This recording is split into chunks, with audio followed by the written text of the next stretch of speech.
Μας κοιτούσε με ένα μάτι ο Μπενίτο από καιρό. Κάτι είχε στο νου του, κάτι φοβερό και τρομερό.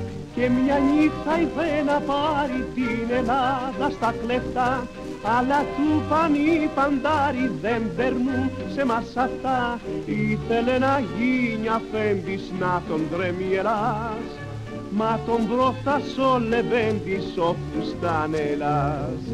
Ντούτσε, ντούτσε, μη μας κάνεις τον κάργα, ντούτσε, ντούτσε, μόνο να παλάργα.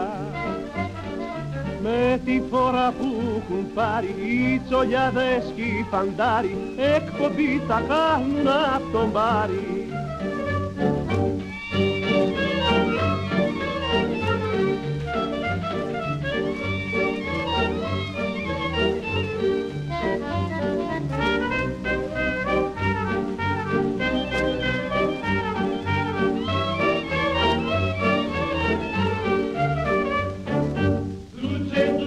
Μη μας κάνεις τον κάργα, ντούτσε, ντούτσε, μόνο απαλλάγα.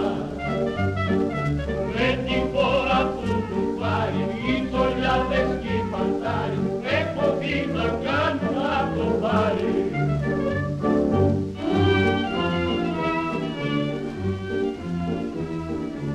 Είχε τάξει με καμάρι ο Μπενίτο κεραυνός, την Ελλάδα πως θα πάρει ως την πρώτη του μηνός.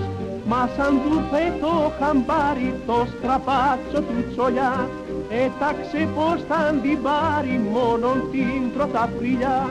Κι οι δικοί μας οι λεβέντες για άλλη μια φορά είπαν μερικές κουβέντες στο παλικαρά.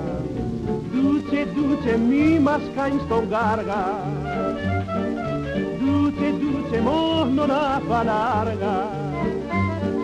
Με τη φορά που έχουν πάρει οι τσολιάδες κι οι φαντάροι, εκπομπή θα κάνουν απ' τον Πάρη.